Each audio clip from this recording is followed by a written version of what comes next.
Subscribe and share my channel Sudarsana. నమస్కారం. శ్రీమద్ భగవద్గీత 15వ అధ్యాయము పురుషోత్తమ ప్రాప్తి యోగము నుండి శ్లోకములను నేర్చుకుందాం. ఓం శ్రీకృష్ణ పరబ్రహ్మణే నమః. శ్రీ గురుభ్యో నమః.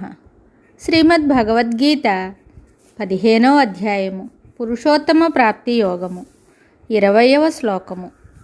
శ్రీ భగవానువాచ ఇతి గుహ్యతమం శాస్త్రమిదముక్తం మయా నఘ ఏతద్బుద్ధ్వా బుద్ధిమాన్ స్యాత్ కృతకృత్యశ్చ భారత. ఇతి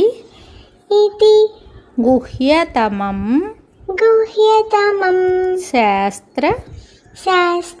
శాస్త్రమిదముక్తం మయా నఘ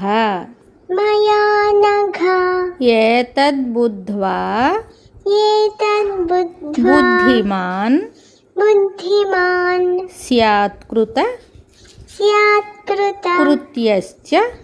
కృత్యశ్చ భారత. ఇతి గుహ్యతమం శాస్త్రమిదముక్తం మయా నఘ ఏతద్బుద్ధ్వా బుద్ధిమాన్ స్యాత్ కృత్యశ్చ భారత. ఈ శ్లోకమునకు భావము భగవానుడు చెప్తున్నాడు. పాపరహితుడవగు ఓ అర్జున, ఈ ప్రకారముగా అతి రహస్యమైనట్టి ఈ శాస్త్రమును నీకు చెప్పి తిని దీనిని చక్కగా తెలుసుకొనినవాడు జ్ఞానవంతుడును కృతకృత్యుడును కాగలడు. ఇప్పటిదాకా చెప్పబడిన ఈ గీతా శాస్త్రమునంతను చక్కగా తెలుసుకొనిన వారికి కలుగు ఫలితమును ఇక్కడ చెప్తున్నారు. తాను గావించిన ఈ బోధ అంతయు అతి రహస్యమైనది, గుహ్యతమం మొట్టమొదట భగవానుడు చెప్పారు. కనుకనే గుహ్యం అని కానీ గుహ్యతరం అని కానీ చెప్పక గుహ్యతమం అని తమా ప్రత్యయ పదమును ప్రయోగించి బోధ యొక్క అతి గోప్యత్వమును పరమరహస్యత్వమును వెల్లడించారు. సామాన్యముగా అతి రహస్యమైన విషయమును మహనీయులు అందరికీ చెప్పరు. యోగ్యత కలిగిన వానికే అధికారికే చెప్పుదురు.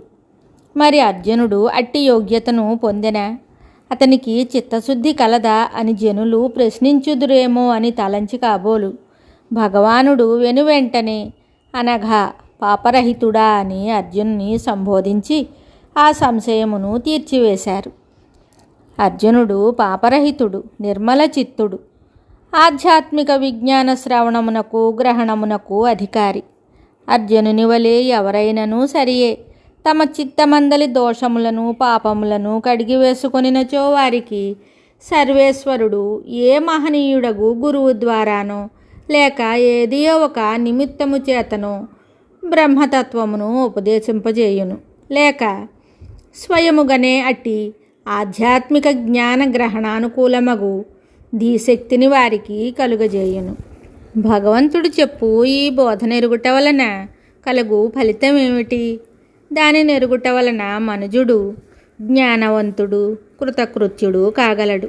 ఇట్టి బోధ తెలుసుకొనుట వలన మనుజుడు భగవంతునిపై అనన్య భక్తి కలవాడై తద్వారా బుద్ధియోగమును అనగా జ్ఞానానుభవమును పొందగలుగును. దానిచే అతడు కృతకృత్యుడు కాగలడు. అట్టి కృతకృత్యత్వముచే కృతార్థుడును తప్పక కాగలడు. ప్రపంచములో ఏ ఇతర కార్యముచే కూడా మనుజుడు కృతకృత్యుడు కాజాలడు. ఒక్క బ్రహ్మ విద్య చేతనే అధ్యాత్మ జ్ఞానము చేతనే అతడు కృతకృత్యుడు కాగలడు అని భగవానుడిక్కడ ఏతద్బుద్ధ్వా బుద్ధిమాన్ స్యాత్ కృతకృత్యశ్చ అనువాక్యము ద్వారా స్పష్టముగా చెప్పివేశారు. కావున ధన్యులు కృతకృత్యులు కాదలచినవారు, జన్మ సార్థకత నొందదలచినవారు భగవానుని ఈ వాక్యముపై విశ్వాసముంచి గీతయందు తెలుపబడిన పరమార్థ రహస్యములనెల్లా చక్కగా అభ్యసించవలయును. అట్లు కృతకృత్యులు కాకుండా మరణించినచో గొప్ప ప్రమాదము కలదు. జన్మ పరంపర వారిని విడనాడదు. దుఃఖజాలము వెన్నంటుచునే ఉండును.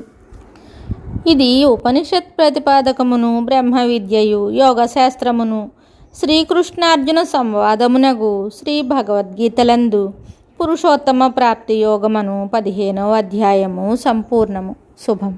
శ్రీమద్ భగవద్గీత తరువాయి భాగంలో మళ్ళీ కలుద్దాం.